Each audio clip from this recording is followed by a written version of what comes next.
امام زین العابدین جس طرح نکلے تھے نا کربلا سے اور دمشق آئے تھے گرفتاری کے عالم میں، اور پھر دمشق سے مدینے آئے تھے، اسی عالم میں پھر گرفتار کرایا، اور خلیفہ عبد الملک بن مروان کے سامنے جب امام زین العابدین پہنچے تو آپ نے کہا کہ تو نے دیکھا ہے نا میرے باپ کے قاتلوں کا کیا انجام ہوا تھا، تو نے دیکھا ہے میرے باپ کے قاتلوں کا، بعد آ جا۔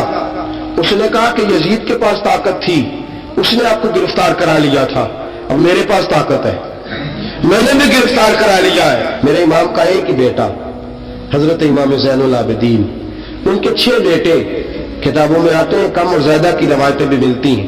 امام زین العابدین ایک لخت جگر اور ایک خاندان کی سپہ سالار بی بی، کون بھلا؟ حضرت سیدہ زینب رضی، یہ جناب زینب جب پیدا ہوئی تھی نا تو حضرت علی رضی اللہ تعالیٰ عنہ فرماتے کہ حضور سفر پہ گئے ہوئے تھے، تو مجھے سیدہ فاطمہ نے کہا کہ بچی کا نام رکھو، تو میں نے کہا کہ میں نے پہلے رکھے ہیں، کہا حضور تو سفر پہ ہے، فرمایا آئیں گے تو نام رکھیں گے، جناب زینب رضی اللہ تعالیٰ۔ اور حضرت امام زین العابدین کی مختلف روایتوں میں مختلف عمر آئی، یہ دونوں خاندان کے بڑے بچے تھے، خاندان کے یہ 2 بڑے بچے تھے۔ میرے دوستو، یہ جو ایک اہم مسئلہ آپ کے گوش گزار کروں، پہلے یہ ہوتا تھا پہلے کہ خلافت روحانی بھی اور سیاسی بھی ایک ہوتی تھی، امام حسن تک ایک رہی، روحانی خلافت بھی اور سیاسی خلافت بھی ایک رہی۔ مسئلہ تھوڑا باریک ہے، تھوڑا سا آپ کو میرے بات غور سے سننی پڑے گی۔ پہلے خلافت ایک ہوتی تھی، روحانی بھی اور سیاسی بھی۔ حضرت ابو بکر صدیق رضی اللہ تعالیٰ عنہ سیاسی کام بھی کرتے تھے مسجد نبی کے منبر پر بیٹھ کر، اور ساتھ ساتھ لوگوں کو روحانیت کی طرف بھی توجہ دلاتے تھے، اللہ اللہ بھی سکھاتے تھے، لوگوں کو نماز بھی پڑھاتے تھے، جمعہ بھی پڑھاتے تھے، سارا کچھ ہوتا تھا۔ جناب امام حسن تک یہ کام رہا، حضرت عمر فاروق، حضرت عثمان غنی، جناب علی مرتضیٰ، امام حسن تک یہ سلسلہ رہا۔ پھر خلافت 2 حصوں میں بٹ گئی، ایک ہو گیا سیاسی خلیفہ جو حکومت چلائے، اور ایک ہو گیا روحانی خلیفہ جو لوگوں کو اللہ اللہ بتائے۔ وہ جو خلافت تھی نا روحانی، وہ آج تک آ رہی ہے، صوفیاء کے ذریعے، علماء کے ذریعے، نیک اور پارسال لوگوں کے ذریعے وہ اللہ اللہ بتاتے ہیں، وہ اللہ اللہ بتاتے ہیں، پھر اپنا خلیفہ بناتے ہیں، پھر وہ اللہ اللہ بتاتا۔ یہ وہ ہے خلاف۔ حضرت امام زین العابدین رضی اللہ تعالیٰ عنہ کو بادشاہ وقت نے بلایا نا اپنے پاس، تو زین العابدین نے فرمایا میں نہیں جاؤں گا، میں جاؤں گا۔ عبد الملک بن مروان نے بلایا اور امام زین العابدین کو کہا کہ آپ کو ضرور آنا پڑے گا۔ آپ نے فرمایا اس کی وجہ؟ اس نے کہا جی وجہ یہ ہے کہ آپ کی طرف لوگوں کا رجوع بہت ہے، لوگوں کی توجہ بہت ہے، دل کھینچے چلے جاتے ہیں۔ امام زین العابدین نے فرمایا سارا زمانہ بھی میری طرف آئے، پھر میں بادشاہ کے دربار میں، بادشاہ بزرگوں کے پاس آئے تو ان کی عزت بڑھتی ہے، اور اگر نیک لوگ بادشاہوں کے دروازوں پہ جائیں تو ان کی عزت گھٹتی ہے۔ فرمایا میں نہیں جاؤں گا۔ اس نے کہا کہ امام مجھے سمجھ کوئی نہیں آتی۔ امام زین العابدین سے کہنے لگے مجھے سمجھ کوئی نہیں آتی کہ بادشاہ میں ہوں لیکن بادشاہ آپ کے پاس ہوتا ہے۔ عجیب تماشا ہے کہ لوگوں کی تلواریں میرے ساتھ رہتی ہیں، دل آپ کے ساتھ دھڑکتے ہیں۔ میں دیکھتا ہوں کہ مدینے کے بعد ایک کٹیا میں آپ رہتے ہیں، کٹیا میں، لیکن میں دیکھتا ہوں کہ سورج بھی چڑھتا ہے تو آپ کو سلامی دے کے چڑھتا ہے، اور چاند بھی نکلتا ہے تو حسین کے بیٹے کے قدم چوم کے نکلتا ہے۔ امام زین العابدین رضی مدینے سے باہر چلے گئے، ڈیرا لگا لیا، عمر بھر اسی جگہ، نام تو علی اوس تھا نا آپ کا، لیکن زین العابدین عبادت کرنے والوں کی زینت۔ میرے امام نے خلیفہ عبد الملک بن مروان سے کہا تو بعد آ جا، میں حسین کا بیٹا ہوں، مجھے لوگوں کو اللہ نہ سکھانے دے، اب میں تخت خلافت پہ بیٹھ کر نہیں، میں چٹائی پہ بیٹھ کے دین پڑھاؤں گا، اب میں فرش زمین پہ بیٹھ کے لوگوں کو اللہ اللہ سکھاؤں گا۔ امام زین العابدین کو خلیفہ عبد الملک بن مروان ہوا پتہ کیا تھا؟ تھوڑی سی تاریخ بتا دوں۔ یزید کے مرنے کے بعد اس کا بیٹا آیا، وہ 40 دن تک رہا، میں نے 10 محرم کو بتایا تھا، اس نے کہا میں اپنے باپ کو بھی اس قابل نہیں سمجھتا تھا، چھوڑ کے چلا گیا۔ اس کے بعد حضرت عبداللہ بن زبیر رضی اللہ تعالیٰ عنہ جو تھے، وہ کیونکہ مکہ اور مدینہ اور حجاز کے لوگوں نے انہیں اپنا امیر بنا لیا تھا، جب یزید کے بیٹے نے خلافت چھوڑی تو وہ پورے ملک کے ایک جو ہے وہ امیر بن گئے۔ ان کے درمیان ہی مروان نے سازش کی، مصر اور شام پہ اس نے اپنا تسلط جما لیا۔ مروان مرتے وقت अपने बेटे अब्दुल मालिक बिन मरवान को बना गया अमीर। अब्दुल मालिक बिन मरवान बड़ा जालिम, बड़ा खूनखार, बड़ा बदतहजीब आदमी था। इमाम ज़ैनुल आबिदीन से कहने लगा कि आपको आना पड़ेगा। आपने फरमाया मैं कोई नहीं आऊंगा। उसने इमाम ज़ैनुल आबिदीन को गिरफ्तार कराया। बहुत सारे बुजुर्गों ने लिखा है, मेरे खुसूस इमाम कुशैरी में रिसाला में लिखा, गिरफ्तार कराया, हाथों में बेड़ियां, पैरों में बेड़ियां। इमाम ज़ैनुल आबिदीन जिस तरह निकले थे ना करबला से और दमिश्क आए थे गिरफ्तारी के आलम में, और फिर दमिश्क से मदीने आए थे, उसी आलम में फिर गिरफ्तार कराया। और खलीफा अब्दुल मालिक बिन मरवान के सामने जब इमाम ज़ैनुल आबिदीन पहुंचे तो आपने कहा कि तूने देखा है ना मेरे बाप के कातिलों का क्या अंजाम हुआ था, तूने देखा है मेरे बाप के कातिलों का, बाद आ जा।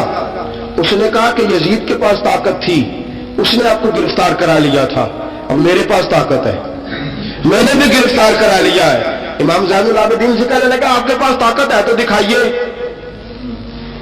आपके पास है ताकत तो दिखाइए।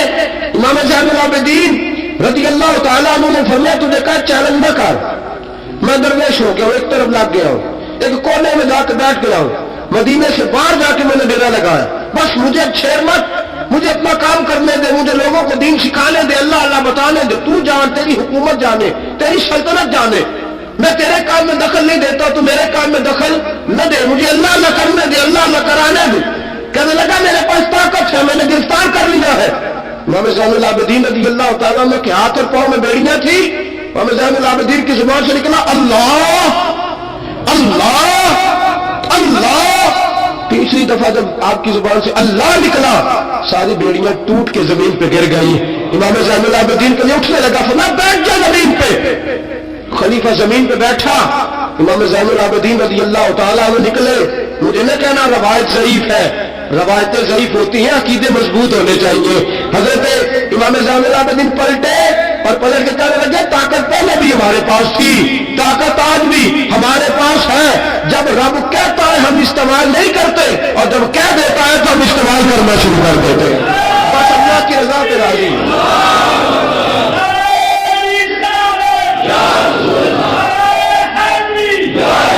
जब अल्लाह कहता है तो इस्तेमाल करते हैं। इमाम ज़ैनुल आबिदीन खलीफतुल मुस्लिमीन अमीरुल मोमिनीन इमाम हसन के भतीजे जनाब अली के पास 3 साल रहे थे।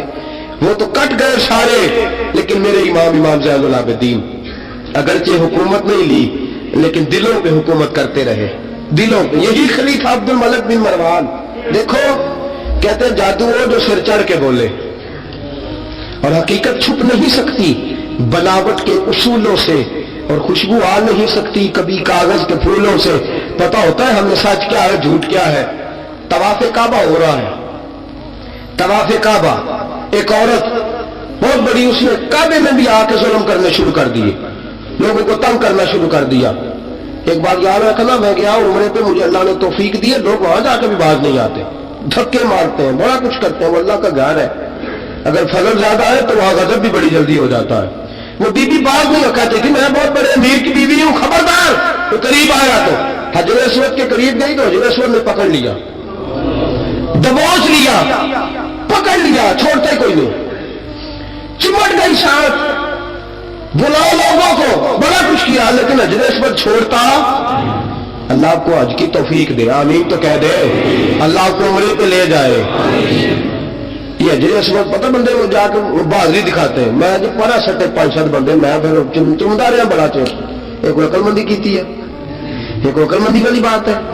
वहां जाके हमारे बुजुर्ग तो कहते हैं वहां जाके जानवरों का भी अदब करो। वो खुदा रसूल के मेहमान में धक्के देते रहे, कोई अकलमंदी है, ये कोई बहादुरी नहीं। अगर सूडान वाले करते हैं, ईरान वाले करते हैं, तो वो जाने, उनका रब जाने, उनके अमल जाने। हम तो वहां जाके जानवरों का भी अदब करेंगे, अदब करेंगे, एहतराम। नहीं मौका मिलता तो न मिले। मेरे हबीब ने फरमाया दूर से हाथ लहरा के चूम लो, हजर अस्वद कयामत वाले दिन तुम्हारे ईमान की गवाही दे देगा, तुम्हारे ईमानदार होने की गवाही देगा। बीबी चिमट गई साथ। खलीफा अब्दुल मालिक बिन मरवान से कहा कि वो बहुत बड़े रईस की बीवी है, छुड़ा सारी जिंदगी तख्त पे बैठ के इमाम ज़ैनुल आबिदीन की मुखालफत तू करता रहा है, अब छुड़ा। नीचे उतर आया तो बीबी के खावन को कहने लगा ज़ैनुल आबिदीन के पास चले जाओ, अगर हल है तो उसके पास है, अगर कोई इलाज है तो اس کے پاس ہے، اس کے پاس جاؤ، میں چھڑا سکتا؟ ادھر جاؤ، ادھر وہ ہے دروازہ، وہ ہے جناب علی کا پوتا، وہ ہے امام حسین کا جانشین، وہ بیٹھا ہے۔ زین العابدین تیرا تو سارا گھر کربلا میں کٹ گیا تھا، تیرے پاس تو رہنے کو مکان تک نہیں بچا تھا، خون کی ندیاں بہ گئی تھی، اور یہ کیا معاملہ ہے؟ امام زین العابدین کی سیرت اور صورت لوگوں کو بتاتی ہے کہ اب بھی اگر محبتوں کی وجہ سے دل جھکیں گے تو ہمارے خاندان کی طرف بھی جھکیں گے۔ امام زین العابدین کے پاس گئے، امام زین العابدین اپنے حجرے میں بیٹھے، کہا جناب ایک بی بی حجر اسود کے ساتھ لگ گئی، آپ آئیے۔ امام زین العابدین رضی اللہ تعالیٰ عنہ نے فرمایا میں نے سنا ہے رئیس کی بیوی ہے، لوگوں کی تنگ کرتی ہے، چھڑا لے گا؟ انہوں نے کہا حضرت جی وہ بھی آیا ہوا ہے، وہ کہتا ہے اگر چھڑا سکتا ہوتا تو پہلے بھی چھڑا لیتا، مہربانی کرے۔ امام زین العابدین اٹھے، ان کے ساتھ گئے، اس بی بی سے جا کے کہنے لگے تو توبہ کرتی ہے؟ توبہ کرتی ہے؟ کہنے لگی کرتی ہوں۔ امام زین العابدین کے ہاتھ اٹھے، لفظ کیا ہے؟ یا اللہ تو جانتا ہے نا میں کون ہوں؟ لفظ کیا ہے؟ امام زین العابدین کی دعا سنو، دعا پر میں مولا تو جانتا ہے میں کون ہوں، میں کون ہوں؟ راوی کہتے ہیں امام زین العابدین کی زبان پر لفظ ہے یا اللہ تو جانتا ہے نا میں کون ہوں۔ بی بی دھڑام سے پیچھے گری اور کہنے لگی اللہ اکبر، دھڑام سے پیچھے گر گئی، اللہ اکبر۔ علی کا گھر بھی کیا گھر ہے کہ جس گھر کا ہر ایک بچہ جسے دیکھو وہی شیر خدا معلوم۔ اور میرے اعلیٰ حضرت فرماتے ہیں تیری نسل پاک میں ہے بچہ بچہ نور کا، تو ہے عین نور، تیرا سب گھرانہ نور کا۔ جناب امام زین العابدین رضی اللہ تعالیٰ عنہ کیا کہتے ہیں؟ یا اللہ تو جانتا ہے نا میں کون ہوں۔ ایک وہ تھے جو مٹ گئے، مٹتے ہیں، مٹ جائیں گے، مٹتے ہیں آگا تیرے، نہ مٹا ہے نہ مٹے گا کبھی چرچا تیرا۔ ایک وہ تھے جو مٹ گئے، اور ایک یہ میرے امام کا صاحبزادہ ہے۔ اور میرے دوستو وہ جو بات میں نے پہلے کہی نا، یہ اکڑے رہے، یہ ظالم اکڑے رہے، مر گئے۔ میرے امام کا یہ صاحبزادہ، ایک صاحبزادہ مدینہ منورہ کے ایک کونے میں، ایک نکر میں ساری زندگی۔ لوگ کہتے ہیں کہ امام زین العابدین کا حال یہ تھا، نماز شروع کرتے اتنی لمبی نماز پڑھتے کہ بھول جاتے سارا زمانہ۔ امام زین العابدین نماز پڑھ رہے ہیں، گھر میں آگ لگ گئی ہے، چھوٹا بچہ آپ کا چھوٹا صاحبزادہ قریب سویا ہوا ہے۔ امام زین العابدین رضی اللہ تعالیٰ عنہ نماز پڑھ رہے ہیں، آگ لگ گئی، بچہ قریب سویا، لوگ آئے، شور مچ گیا، آگ بجھاتے رہے، بچے کو اٹھا کے لے جاتے رہے۔ نماز کے بعد امام زین العابدین نے دیکھا، فرمایا یہ کیا ہے، یہ خاک کس قسم کی؟ انہوں نے کہا حضرت جی گھر میں آگ لگ گئی تھی، آپ کو پتہ ہی نہیں؟ کہا کیوں، کیا ہوا؟ کہا ہم سارا زمانہ آگ بجھا رہا تھا، آپ نماز پڑھ رہے تھے۔ فرمایا تم دنیا کی آگ بجھا رہے تھے، میں نانا مصطفیٰ کی امت پر دوزخ کی آگ بجھا رہا تھا۔ تم دنیا کی آگ بجھا رہے تھے، میں حضور کی امت کے لیے دوزخ کی آگ بجھا رہا تھا۔ تم دنیا کی بجھاتے رہے، میں دوزخ کی بجھا رہا تھا۔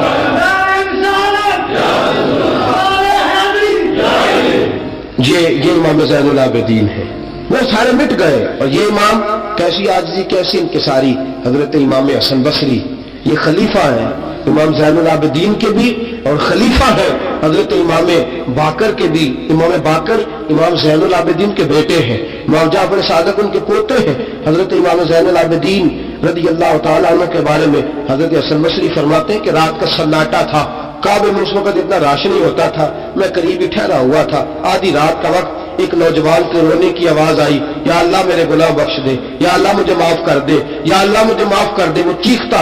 امام حسن بصری فرماتے ہیں کہ میں سویا ہوا تھا اپنے حجرے میں، کعبے کے قریب ٹھہرا ہوا تھا، فرماتے ہیں کہ میری اس نوجوان کی آہوزاری کی وجہ سے میری آنکھ کھل گئی، اس کی طلب کی وجہ سے میں اٹھا۔ وہ فرماتے ہیں کہ میں نے سوچا بہت بڑا کوئی گناہگار آ گیا ہے۔ فرماتے ہیں کہ وہ کیا کہتا ہے، جب میں اٹھا ہوں کعبے کے قریب گیا ہوں کہ جا کے تسلی دیتا ہوں تو اس کی زبان سے جملہ نکلا، کہنے لگا یا اللہ مجھے قیامت میں ذلیل نہ کرنا، اے اللہ اگر میرے عمل اچھے نہیں تو مجھے قیامت کے دن اندھا کر کے اٹھانا، میں تیرے نیک بندوں کے سامنے کیا جواب دوں گا۔ فرماتے ہیں وہ نوجوان تڑپتا ہے، روتا ہے۔ حضرت حسن بصری فرماتے ہیں کہ میرے پہنچتے پہنچتے وہ اتنا بلند آواز سے تڑپنے لگا کہ بے ہوش ہو کے زمین پہ گرا۔ اور فرماتے میں قریب گیا، اس نوجوان کے قریب گیا تو بڑی خوبصورت خوشبو مجھے آئی۔ फरमाते मेरे दिल में ख्याल था तसल्ली दूंगा कि बेटा ठहर जा, मैं भी दुआ करता हूँ, तू भी दुआ कर, अल्लाह बड़ा मेहरबान है, माफ कर देगा। फरमाते जब मैंने उस नौजवान के चेहरे से जुल्फें हटाई, गर्द साफ की, तो मेरे पांव तले से जमीन निकल गई।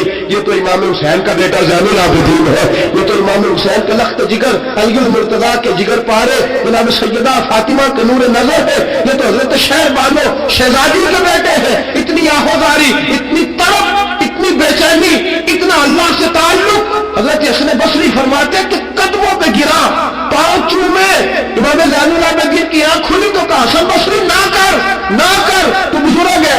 तो इमाम ज़ैनुल आबिदीन उठ के बैठ गए। हजरत हसन बसरी रहमतुल्लाह ताला ने फरमाते हैं मेरी आह निकल गई, आंसू मेरे बह गए। मैंने कहा ज़ैनुल आबिदीन कहां से दिल लेके आए हो तुम लोग, और कहां से सवारा है खुदा ने तुम्हारे खानदान को। सारा कुछ दे भी देते हो अल्लाह की राह में, सारा कुछ लुटा भी देते हो, सारा कुछ कुर्बान भी कर देते हो, अपने लिए रखता भी कुछ नहीं, और फिर भी माफी मांगते फिरते हो, फिर भी माफी मांगते फिरते हो, फिर भी रोते फिरते हो, फिर भी बारगाह खुदाबंदी के अंदर आहुजारियां करते रहते हो। हजरत हसन बसरी रहमतुल्लाह ताला ने फरमाते कि वो जमाना मैंने इमाम ज़ैनुल आबिदीन का देखा। मेरे दोस्तों वो तो मिट गए, अकेले रहे ना, मिट गए। करबला के बाद वो मिट गए, मेरे इमाम को मिटाने वाले। लेकिन इमाम ज़ैनुल आबिदीन, मेरे इमाम का एक साहबजादा बचा था, लेकिन उन्होंने रूहानी खिलाफत का आगाज कर दिया। पूरी दुनिया में मेरे इमाम ज़ैनुल आबिदीन का फैज है, जिस्मानी भी है, रूहानी भी है, इल्मी भी है। इमाम ज़ैनुल आबिदीन ने जिंदगी पूरी गुजार दी एक कोने में लग के। इमाम ज़ैनुल आबिदीन किसी सियासी काम में कभी मुदाखलत नहीं।